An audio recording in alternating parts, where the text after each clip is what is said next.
Olá, turminha! Hoje é dia 13 de maio.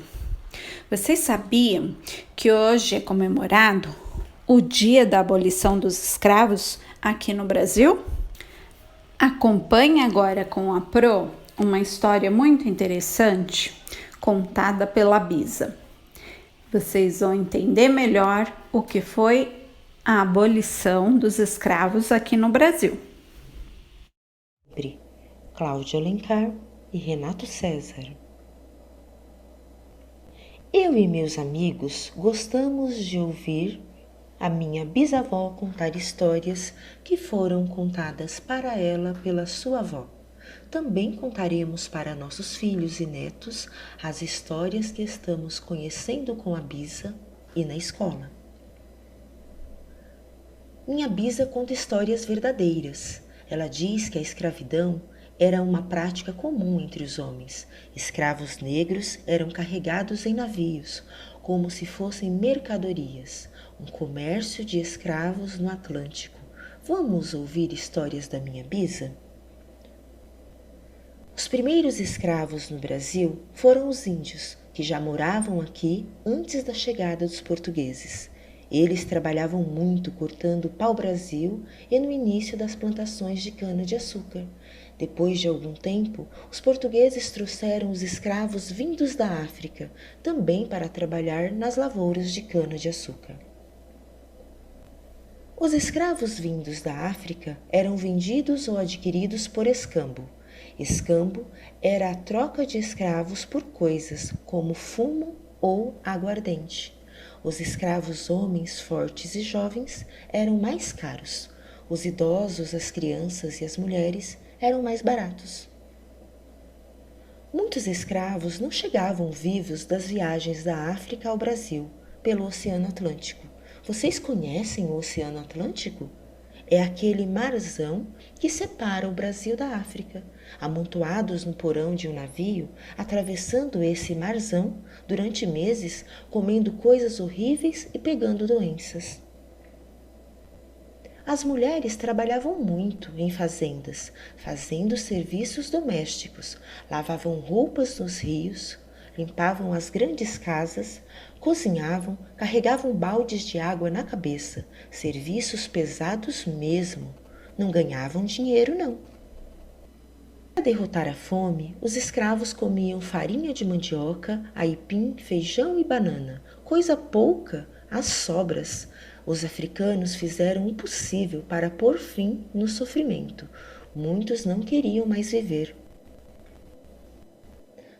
E lembrar da terra, os praticavam sua religião e seus rituais, que eram um problema, pois os portugueses achavam que era feitiçaria. Eles eram obrigados a trocar de religião e adotarem o cristianismo. Os escravos foram espertos, deram um jeitinho na proibição e adaptaram o candomblé, enganando os padres e senhores. Eles cantavam e dançavam louvando seus deuses, mas colocavam as imagens dos santos católicos. Eles não ficaram parados, não. Muitos tentaram escapulir das fazendas, mas eram perseguidos e castigados pelos capitães do mato, quando eram encontrados. Até que um dia os escravos começaram a se organizar para enfrentar os seus inimigos. Iniciaram as fugas em grupos, se encontravam em lugares combinados, bem escondidos, e formavam comunidades secretas para resistir à escravidão. Surgem então os quilombos. Os quilombos eram vilas formadas pelos escravos que fugiam dos seus senhores. Construídos em lugares bem escondidos, longe das fazendas, em regiões de difícil acesso. Quem vivia nos quilombos eram chamados de quilombolas. O quilombo mais importante foi o do Palmares, que ficava entre Alagoas e Pernambuco. Era grande e abrigou em torno de 20.000 habitantes. Zumbi dos Palmares foi o líder mais importante dos quilombos. Zumbi era alto, forte e muito corajoso. Lutou até a morte para defender a comunidade e a liberdade dos escravos. Palmares durou mais de 100 anos, criado por volta de 1590 e destruído em 1694 por tropas do governo. Apesar da existência dos quilombos, a escravidão não havia acabado.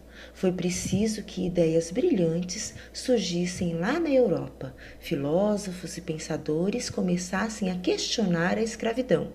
Se todos somos seres humanos, como podemos aceitar que o homem escravize o outro?